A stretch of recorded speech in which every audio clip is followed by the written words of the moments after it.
Welcome to the Spiritual Artist Podcast. This is Chris Miller.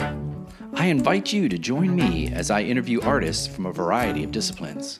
We'll share powerful stories and lessons learned while making their art.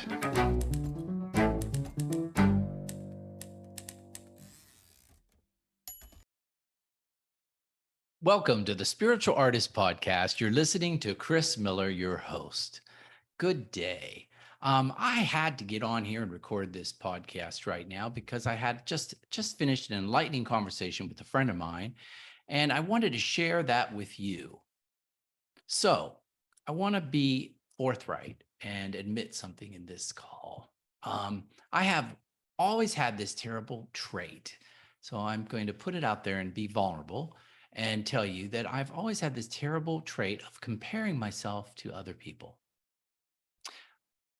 I always compare myself to other people and get frustrated. And I had an enlightening moment, and I want to share it with you and talk to you about why comparing yourself to someone else is not the spiritual way to go.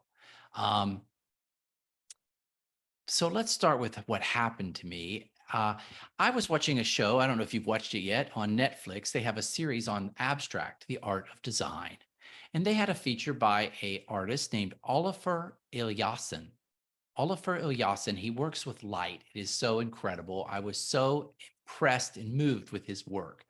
Not only does he see the artistic element of light and things and how they interact, but he puts them out there for the public and messages that change the world. And it was so amazing, and I was so in love with it. And of course, where do you think I went?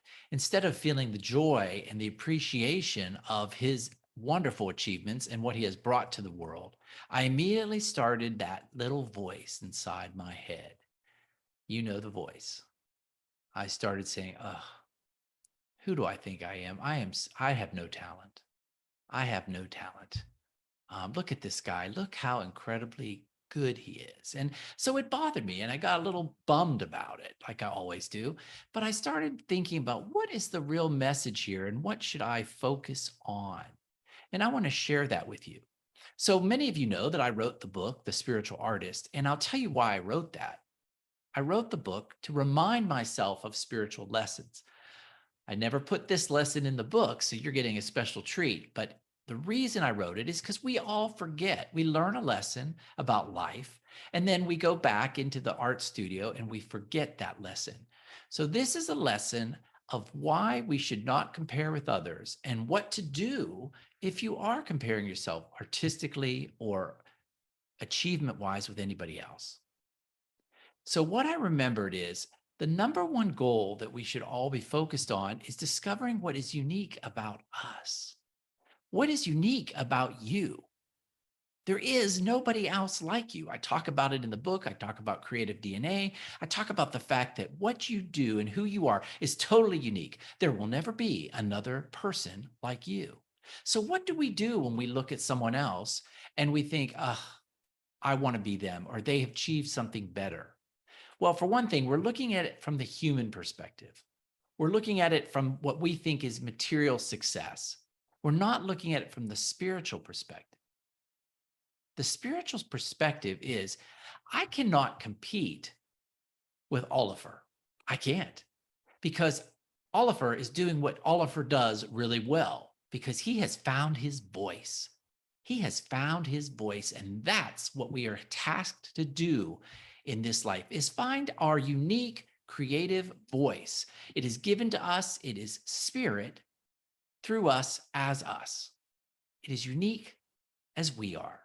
So if I try to be Oliver, I'm going to be a weak substitute because that's not the true me. So the real crime here is to not realize that I have to be me. Chris can only be Chris.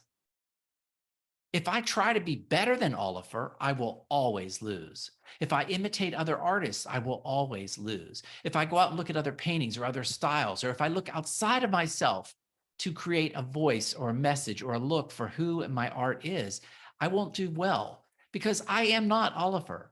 I am not supposed to be better than Oliver is at being himself, but I am supposed to be my best self. And that is what I'm asking you today to do. I want you to be your best self. You pay attention to who you are. Watch your process. Watch how you live life. Watch to see what you love, what raises your energy, what raises your vibration and your consciousness, what brings you joy. Go toward the joy. Focus on what's working. Don't let yourself get swayed into focusing on fear or competition or being like someone else, for that will only lead you away from who you are. It will only lead you away from who you are. So, our goal is to learn to be more authentically us, to let the individualized expression of God express through us in its own unique way.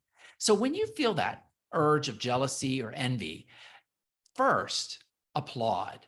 Applaud that someone has succeeded at being themselves. Did you hear that? Applaud because someone has succeeded at being themselves. But use that moment to say, what am I doing? Am I being my full self? Am I being 100% who I am supposed to be today? Or ever in my life, week after week? Or am I phoning it in? Am I competing with other people in their arena? I want you to be 100% who you are. Look at your style, look at your paint, look at your stroke, look at what colors you use. If you're a sculpture artist, look at the angles that you're attracted to. Look at light, as Oliver does. Look at the things that stimulate you. Everybody has unique creative DNA. It does no good to try to be someone else. So when you feel this angst or jealousy like I do, and I'm reminding myself here, that is what this podcast is for, to remind Chris, because this will happen. It's a terrible habit and I have to unbreak it. I have to create new neural pathways in my brain. Instead of going into sadness or jealousy or anger or depression, I need to go to joy and say, I must be feeling like I'm not taking care of my creative self today. Did you hear that? When I feel envy, I am not taking care of myself today. Do whatever I need to do to take care of myself. You do whatever you need to do to take care of yourself. Go out, treat yourself to a good meal. Go out and sit in nature, watch the sky, listen to a favorite song. Whatever it takes to honor you, to honor the God within you. Make plans with a friend. Spend time with your family. Go into the art studio and do what you love to do with joy and freedom and without any intent to imitate. So, imitation is a crime not against the person whose ideas you're looking at, it's a crime against your own spiritual self. When you are envious, you're not honoring the God within you, the spirit within you. So, on that note, I want you to spend today and notice if I ever feel envy, I can change that pattern. I can deflect it into a new route because I need to remember that I am unique. Everything about me is totally unique. I am special. There is something special about me that no one else can do. And it doesn't matter where you are. I love this little metaphor, so I'm going to share it with you. So, to help illustrate this idea. There was this great, huge, gorgeous oak tree growing next to a pond. The tree was fantastic with large branches full of acorns and leaves in perfect symmetry. And down near the water's edge was a small little set of reeds growing in the water, just a little reed. And that little reed sat there and he looked at that oak and said, oh, I can never be as wonderful as that oak. Look at me. I'm small. I'm little. I'm surrounded by water.